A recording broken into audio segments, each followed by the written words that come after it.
Hey everybody, it's the Board Game Blogger. Today I'm here to review Fief.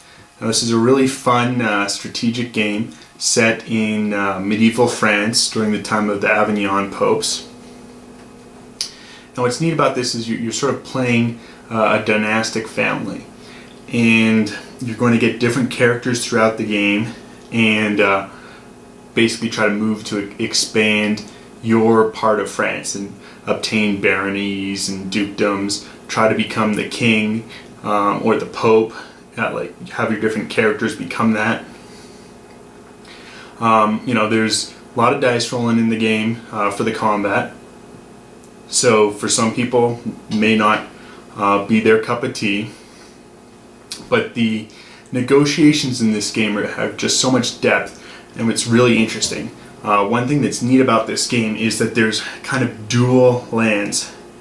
There is kind of the secular land, and they will form a specific barony or dukedom, and then there's the same kind of ecclesiastical land. So it's the same land, but it might be also part of a different bishopric. So there's 5 bishoprics, and there's 8 baronies or dukedoms or earldoms in the game, and they're overlapping. So it's neat. I haven't seen another game like that with the land belonging to 2 things, and so you are trying to have your characters become bishops, cardinals, eventually popes, while other of your characters become earls or eventually kings.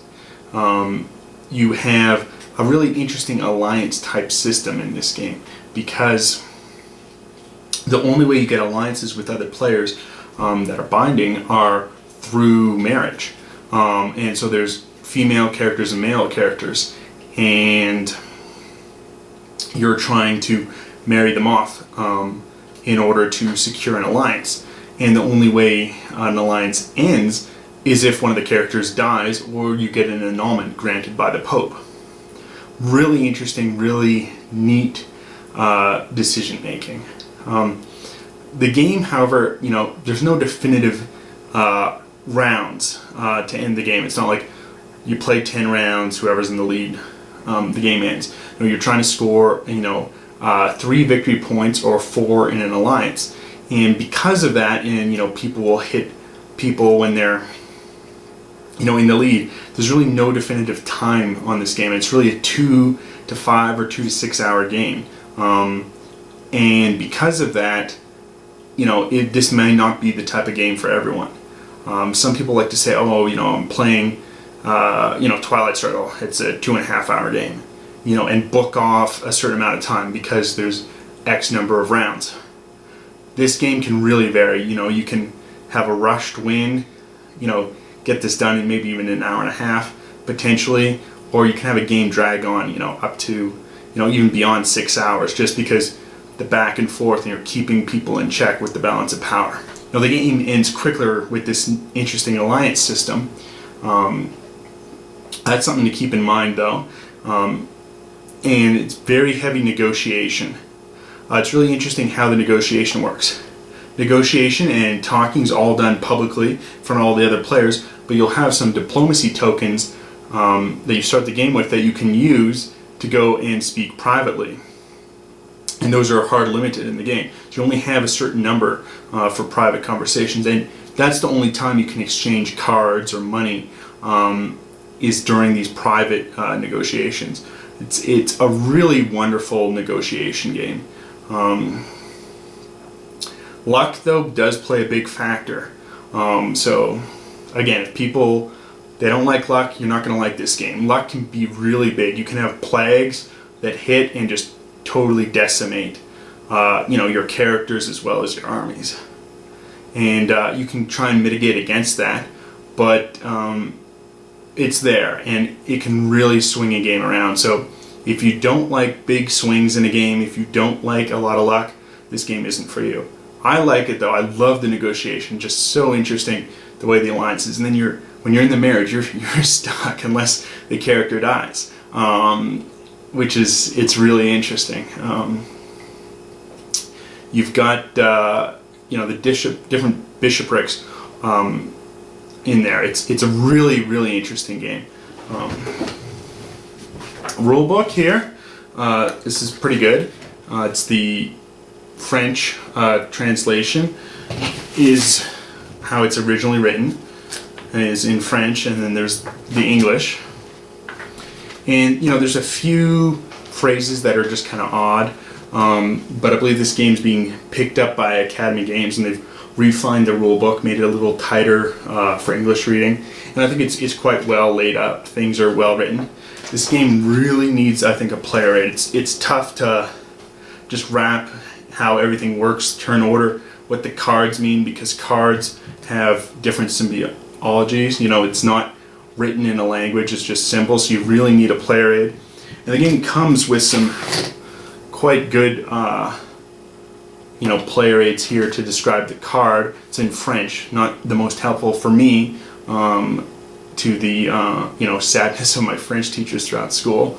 That didn't really accomplish that language very well.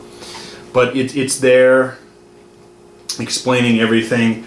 I think you also need kind of the turn order explained well. You have this little card, which counts also as like the first player marker card. Not sufficient, I think. I think you need a better player aid. Hopefully when Academy Games releases it, they release a better player aid. I picked up one off BGG. Someone's broken down how the different phases work and how the elections for bishop, cardinal, and king work. And that's been quite helpful. It'd be very tough to get new players into the game without that player aid. So kudos to the person who uploaded that to BGG. I forget their name, so I apologize for not giving them their credit there. This is an excellent game, but it's really for the right crowd. This is not going to work with people who don't like to talk, who are just trying to play their own thing, and who don't like luck. Your typical like Puerto Rico Euro gamer, I don't think is going to like this game, if that's their number one type of game. But if you like a heavy negotiation, if you don't mind luck and you like to mitigate it, this becomes a really interesting game. For me, the biggest flaw is just the time shifting, and it can, game can end in 2 hours or it can go 6, and that's really tough when you're trying to schedule a game. But that's kind of just what it is. But I'm sure you want to sort of see how the game itself actually plays. So let's take a look at it now. So here's the board on setup. I've set it up for 4 players. It's 3 to 6. Now I've never actually played this game with just 3 players, so I can't really comment on if it's any good with 3. My suspicion was that it wouldn't be very good with 3. There's really just not enough players there for the negotiation to excel. There's some special rules for 3 players. There's no alliance win. Normally you have to have 4 points to have a victory through an alliance, whereas 3 just on your own. And in a 3-player game, there are no alliances, so it's just first to 3 victory points if you can keep it till the end of the turn. So we zoom in here. This is the pink player. This is where they're starting. They have their character. It's a female character, which is not going to aid the battle unless she becomes titled or she becomes of Arc.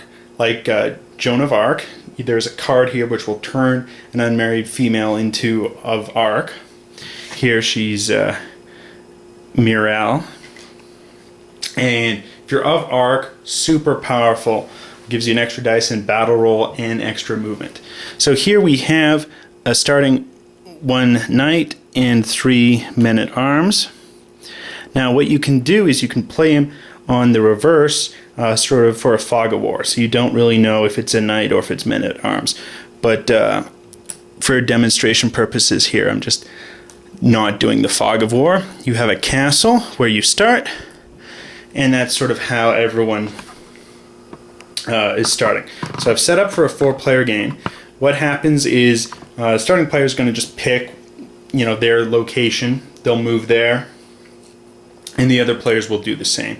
We have off to the side here the various bishoprics which have not been claimed in different titles. we have here the two decks.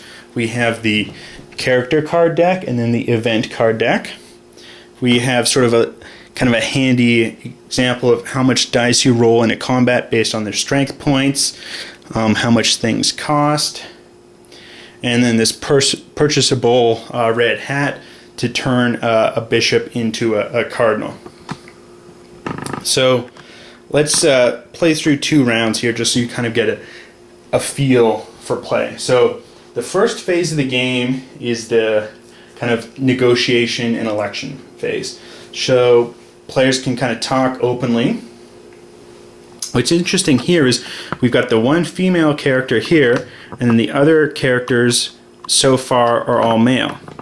So it's giving some power here to the pink player with the female character, because you're going to have a traditional marriage here in order to form an alliance, which is giving some power here to Mirelle to decide who she wants to ally with.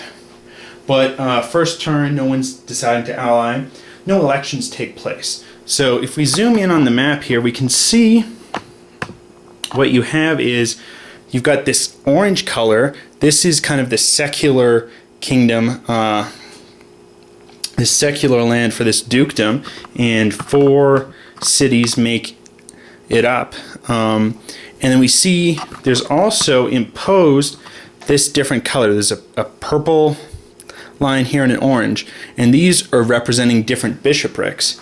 So this purple bishopric has these 2 cities in orange, this green city and this blue city, and that's making up the ecclesiastical bishopric. And it's just a really neat interaction throughout the game that has the tension. So if, let's say, these 2 cities were also occupied, so we have all 4 cities in a bishopric, this purple bishopric occupied, then we would have an election for bishop. But at the start of the game, that condition does not exist. So we are going to move on, and we're going to go to the card draw phase, starting with the starting player, which is yellow. He has the starting player card. And we move over here, and you can draw 1 card from the character deck, and 2 cards total. So you could choose to draw 2 event cards, or you could choose to draw 1 character and 1 event, or no cards at all. But you can't draw multiple cards from the character deck. So going sort of clockwise, we have the yellow player. He will draw. He has a new female character and a taxes card. So those will go into his hand. He won't play them yet. We'll just simply draw in cards at the moment. Then we will have the Calamity's Resolution, and then the playment of cards. So the pink player will draw, has a new character, a male character, and a Good Harvest card, which will increase production of mills. No mills exist at the moment. And we will draw cards for the other players. For the blue player, he's drawn a Calamity card. So this will go onto the Calamities section, and this will trigger once we're done drawing the cards. That doesn't count towards his hand size or card draw of 2, so he's going to draw these 2. You have a hand limit of 3, so it's not really applying here at this first round. And then also, finally, the black player. Now he's drawn a red hat. He hasn't drawn an actual character, but this will allow him to, once he has one of his characters become a bishop, he can promote him and become a cardinal, and also a taxes card. So we've drawn all of those. Now we're going to resolve the events. We have here, and this Bad Harvest, this is canceling the mill production. and we would roll to see which bishopric is hit with it. So we roll the dice. We have 1, so bishopric number 1, which is this one with the green trim. So we put that there to show that mill production does not occur at this time.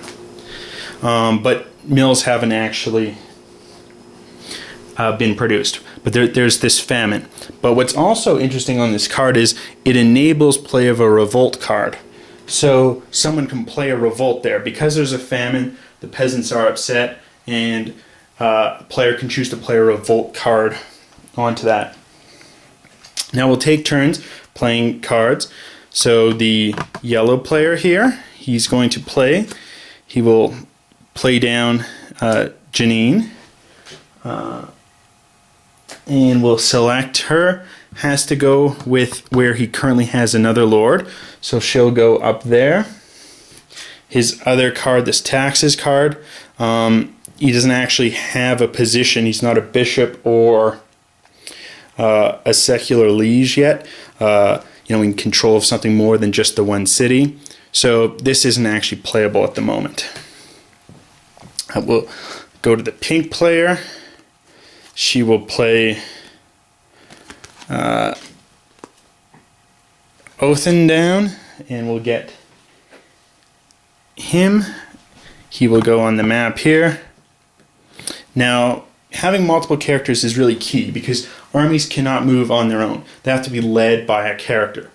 And you're hard limited to having 4 characters at any one time. You can't have more than 4 characters. And we'll continue here with the blue player. We'll choose to play down here Quentin, and Quentin will go on the board. And then finally the black player, he doesn't have a new character. He's got this ability to promote a bishop. So that's been the play of all. Now we have income generation. And you're getting income through the villages that you control, through the mills you have, if you've played any taxes cards, and then being the king, queen, or pope would earn you income. So this first round, everyone's just getting 1 additional dollar because everyone just has 1 village and no other types of things. So we'll distribute that dollar to everyone. And now it's the purchases phase. And we can choose to purchase things. Starting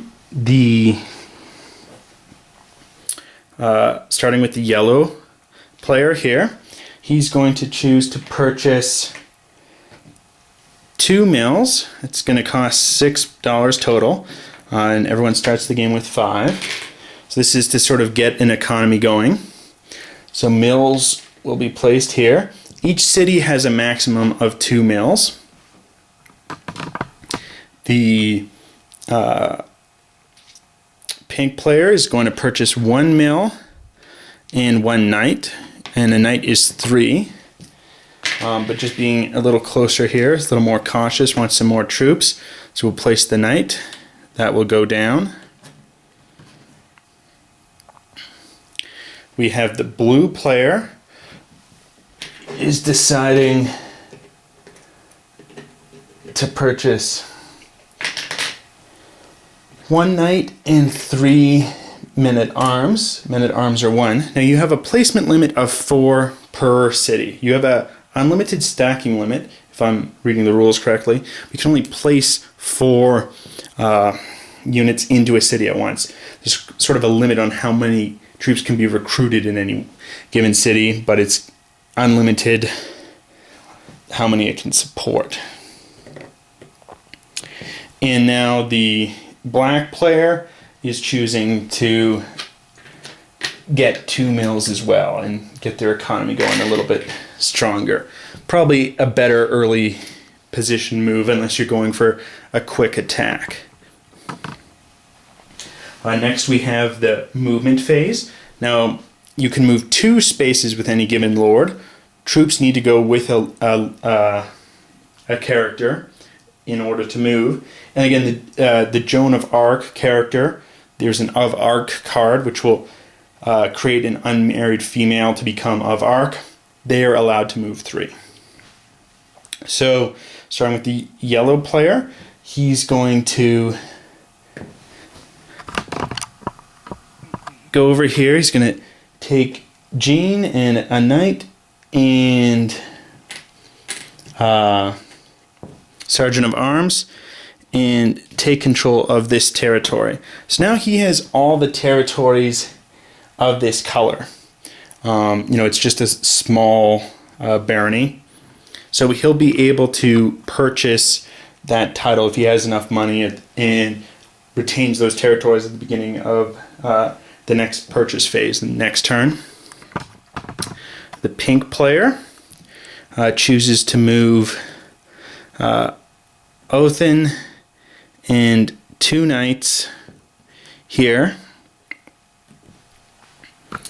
The blue player is going to split up some of their forces and send some troops there and some other troops here. Now, the blue player still controls this city because troops remain. Doesn't need to leave a character in a city. But if no troops or no character of a player remain in a city, they no longer control it and would go back to neutral. So if he chose to take all his troops off, then he would no longer control that. And finally, the black player, he's going to move off with 2 soldiers at arms and move there. Now, no fights are occurring this round. So then we check, see has anyone won. No one has any victory points. The only way you get victory points is through controlling. See this fleur-de-lis symbol? That's a victory point. So each secular title is going to give you a victory point, like controlling a barony, controlling a dukedom. They're all worth a victory point. Having one of your characters become king is a victory point, and having one of your characters become pope is a victory point. So those are the only ways to get victory points in the game. You need 4 if you're in an alliance, or 3 on your own. So that was, the first turn. This card will come off. There's no longer a famine in Bishopric Run.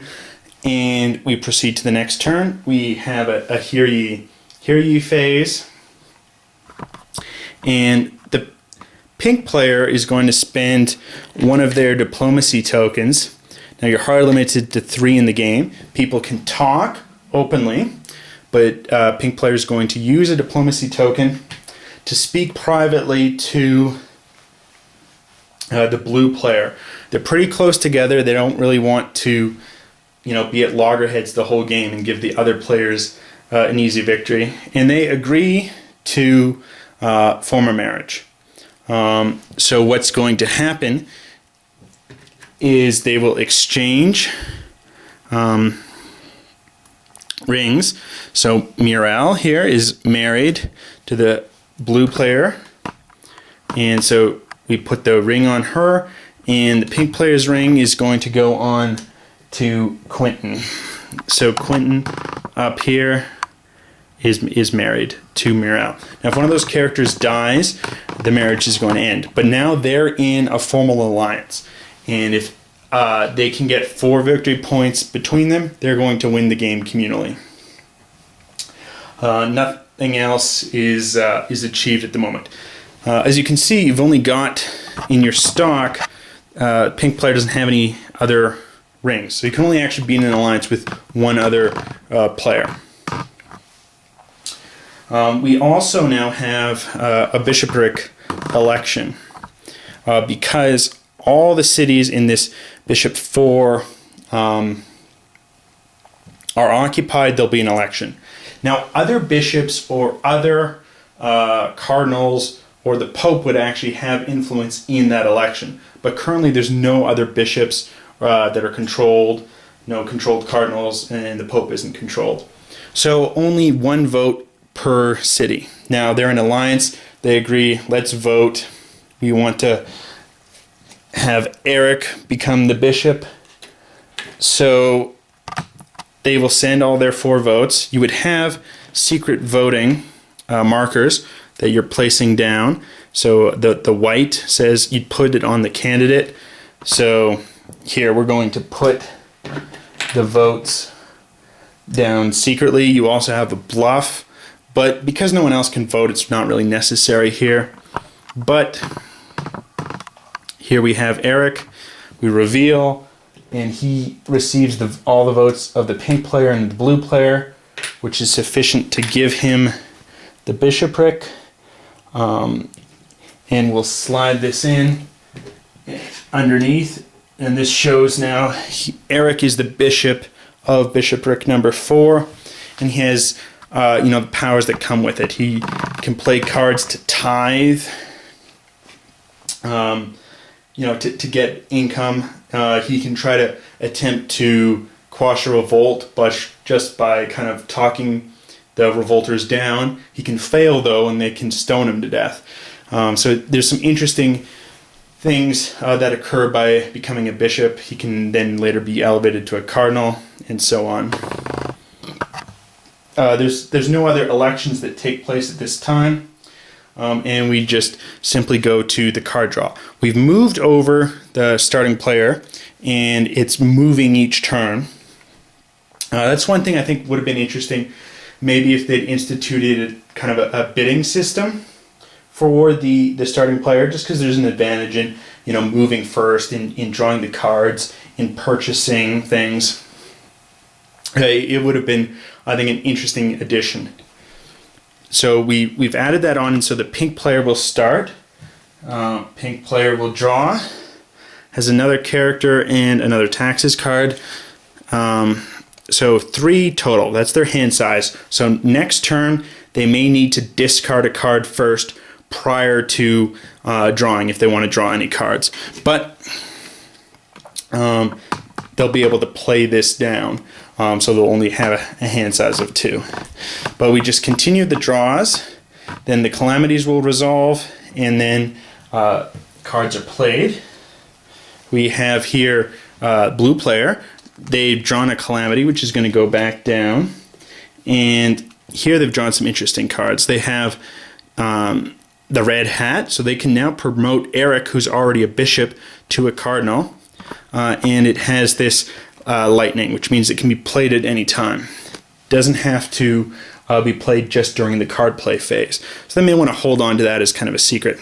Also have this card, which is kind of a judgment or execution card. So there's some cards here that let you just simply assassinate characters, but then they're going to be marked as a murderer, and this is that the courts have caught up to them and that they're going to be executed for that murder. So some interesting cards. And again, they both have this lightning bolt symbol, which means they can be played out of the card play regular phase. The black player draws another calamity, which will be placed down, and he's drawn another cardinal's hat and a revolt, a card, but unfortunately that still leaves him with just the one character at the moment. And then finally the yellow player, and the yellow player draws another character, and good harvest here. So we now resolve the calamities, and 3 calamities have come out. So we will reveal. We have another famine, so mill production will not occur there. We'll roll in 2, which is bishopric 2, over here, which is kind of painful to the yellow player. Their mills will not produce, and they can suffer a revolt. We have heavy rain, which means you cannot move in that location. And we have it in bishopric 5. So no movement in or out of bishopric 5 for the turn. Play that down over there. And we have another famine card. So we roll, and there's a famine in bishopric number 3. no one's actually over there. No one has anything in 3, so it's not going to have much effect. Now we'll do the card play phase. The pink player choose to play down Arthur.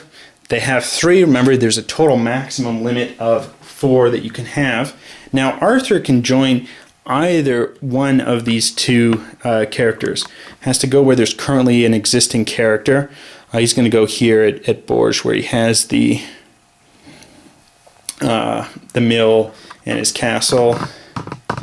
We have the blue player is going to, he's got these cards. He can play this cardinal at any time. He doesn't really have any mills for this good harvest, but what this can do is can actually cancel a famine card. But he doesn't really want to help out the yellow player, but it's a good card to have to play to actually cancel out the famine. He's just going to hold on to his cards for now. Because there's the hand size of 3, he's probably going to play this cardinal before the next turn, just so he can draw. We now move on to the black player, and there's the hard limit of 3. I'd actually kind of misplayed that and had drawn him too many cards, so I'd discard 1. That was played incorrectly. He has this revolt card, and he can play that at any time, which is played if a region's been taxed or if there's the famine. So that's going to be an effective card to play. And then there is the yellow player, and he's going to play down Isabel. And Isabel will go here. Now again, he's not aware of the fact that the black player has the revolt, but he has to be aware someone may have it, and he's currently in famine, and just aware, ooh, someone may play a revolt card on me. So now what happens is we go to the income phase, starting with the pink player. Pink player is going to get 4. That has the mill, which produces 2, and then 1 for each village. So that's 4 income for the pink player. The blue player has 3 villages, no mills, so that will net him 3. Now the black player has the 2 mills and a village, which will net him 5. And here the yellow player has the famine, so the mills will not produce. They can't, mill the grain because there's the famine. So no production off the mills, but each village will produce 1. So that's $2 for the yellow player. And now is the purchases, starting with pink. Pink decides we need to kind of keep this economy growing. We'll purchase 1 man-at-arms and 1 mill. We'll produce a mill over here, just kind of diversifying, and we'll give a man-at-arms to Othin here. The blue player here, who has no mills, thinks it's probably time to purchase 1 and can purchase 1 mill. It's going to put it here where the castle is. The black player is going to purchase a mill here at his new village and also get 2 men-at-arms. Finally, we have the yellow player. Now, because he's controlling enough, he could actually purchase the title to the area, but he doesn't have enough money. Here you see you need 4, but he has the 2 cities, and that would get him a victory point.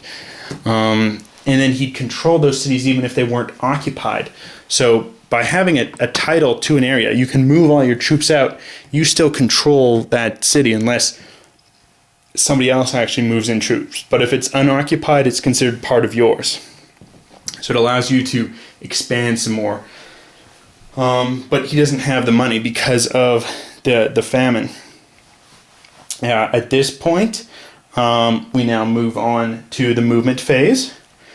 The pink player here would have liked to expand into here. Can't do it this turn because of the heavy rain card. The heavy rain is affecting the bishopric, and there's no movement in or out. So what he will do is he's going to take Othin and 2 of his knights, leave behind the one guy, and he will move 2 spaces, 1, 2, to here, and he's going to move Arthur with 1 soldier at arms up to Villanova. The blue player is going to choose to not move at all, and here now the black player sees an opportunity. We have a weakened, like a not very strong pink player. He knows they're in an alliance. He doesn't want to allow the pink player to have all the territory of orange to purchase the title. So he's going to move in and attack. So a battle will take place there. Finally, the yellow player will move. And the yellow player, it will move in here to Turness. Now, at this point, the black player was hoping that the yellow player was going to move some more troops out of the capital in order to then play his revolt card to start a revolt and hopefully burn the mills down even. But again, because the revolt card can be played out of turn order, it can be played at any time with this lightning bolt. It shows it can be played where taxes or a famine are occurring, and you'd roll 1 dice plus 1 free hit on a unit. But he doesn't really want to alienate the yellow player right now, especially because he's starting kind of to fight up here against the dual alliance. Now that everyone's moved, we're going to have a fight. So what we do is we add up, and we see we have 1 strength point here for the sergeant at arms, and 1 because it's led by a male. So you have 2 strength points for pink, and the black player has 4 strength points, 3 men at arms plus it's led by a male. So we check here over on the chart. If you have 1 to 6 strength points, you're only rolling 1 dice. So both players will roll 1 dice. We have the white dice for the pink and the black dice for the black player. We're going to roll the dice and see what happens. So we each had 1 hit. So both players will lose a unit here. And now there's no armies left with Arthur, and he's actually going to be captured. So he's now captured by the black player here. You can be ransomed off at a later time. There's some cards that would allow him to escape, but he actually can't be used. And this still goes to the pink player's 4 character limit. So, one character's, just eating up his, his tableaus, so to speak, because this is unable to be used. So that's the turn. We would check victory conditions. No one has any victory points at all, so no one's won. And we'd proceed to the next turn. And that's sort of how it goes. I'm not going to keep playing, but I think the first 2 turns give a good illustration of sort of how it works. And as you can see, diplomacy is going to be really big. I mean, if the black player had played that revolt, tried to attack and burn the yellow player, that could be really powerful, because suddenly he's got 3 enemies now. So the negotiation is interesting. I really like how these cards, these diplomacy tokens work. So you have to speak publicly unless you use a diplomacy token, which is hard limited. You have cards here, right? You've got cards such as the famine, which can be kind of devastating. Your mills won't produce, and you're susceptible to revolts. But again, there's other cards that can be played that will enable you to, cancel that out.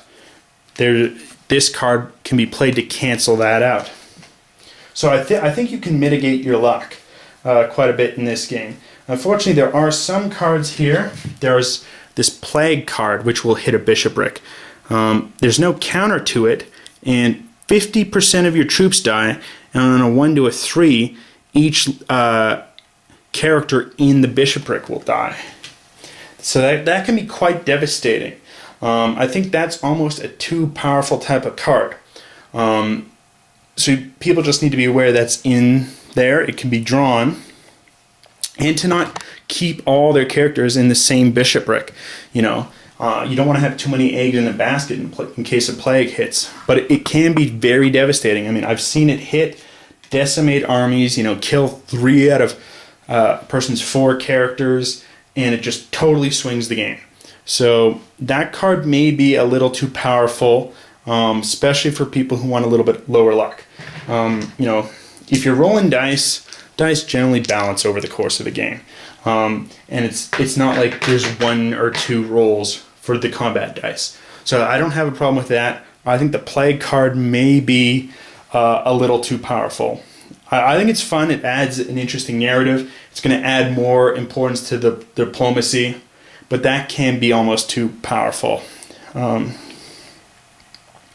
you can see, it's not a game for everyone. You can suffer almost player elimination. I mean, even if you lose everything, you're not actually out, because you can draw a new character and then have them start up in an unoccupied territory. But, if you really get beat down, there's not a ton of coming back. So it's a brutal game in that sense. You can be out of it and really not have a ton of chance to win. And I think that's why they have some of these cards like the Plague to, level the playing field, so to speak, and let someone come back in. And I think it's, authentic to life. I mean, the Black Plague was devastating. It killed, I think 1/3 of the population in Europe. And this game has that in there to simulate that.